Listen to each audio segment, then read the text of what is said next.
I'm a 29-year-old mother of 3 kids. I have 2 boys and a little girl I had 6 weeks ago. The day I found out that I was pregnant, I had did a home pregnancy test, but only because I was vomiting a lot and I wasn't sure. I was nearly 100% it was an infection, and when I did the test it came back positive.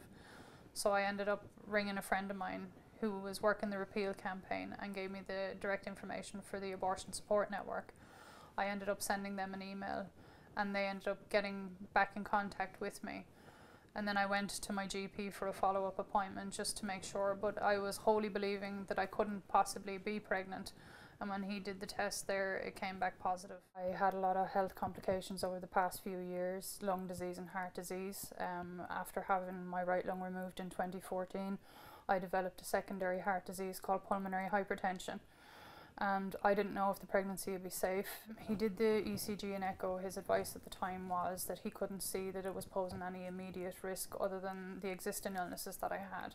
So for that reason, a termination couldn't be provided in Ireland. I was in a state of shock, and after a few minutes I kind of pulled myself together and went back in.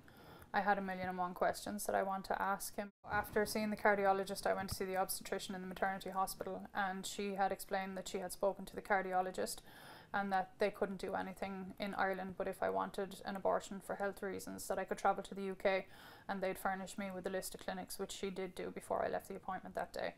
But I had to self-refer, they couldn't do it at the hospital there. I had to then ring my clinics the next day, cardiology and respiratory, to try get the information. So when he rang me back that evening, I had to tell him that I wasn't able to get anything. They couldn't engage with the clinics over there. So he then told me that there was nothing they could do to proceed. It scared me, and I felt a massive amount of guilt during that time that I couldn't fix this situation. I couldn't just get this termination. I had to sit down with my kids during that point and explain to them what was going on. Mum wasn't able to do as much as she was before, and they needed a reason why. I mean, they're old enough and savvy enough now to know when something's wrong.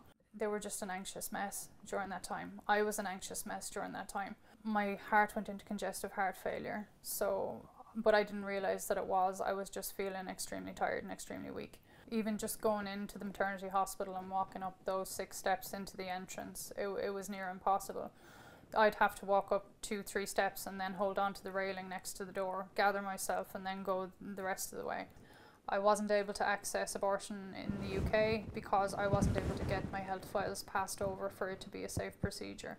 So I toyed with the idea of maybe importing the abortion pill and taking it here, but then I knew that I couldn't take any hormonal contraceptive, and effectively that's what the pill is, so that would have been detrimental to my health.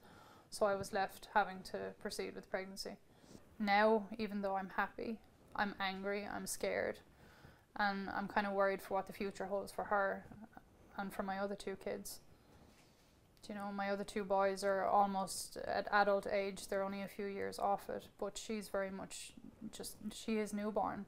She still has a long way to go to that, and I don't know if my health is going to be able to travel that road with her. I really want the 8th Amendment changed for her. Since she's been born, more than anything, I want it changed because I see how cruel the system is. I don't want her going through the same things that we have had to go through. If the 8th Amendment isn't repealed and I end up in a situation where I become pregnant again, it doesn't protect me. It doesn't protect the children that I already have in existence.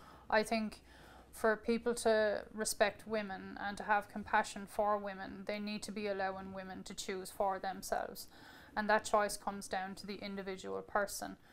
You don't know what's right for me. I don't know what's right for you. So for that reason, it's very important that people come out and they vote yes on the 25th and that the 8th is repealed.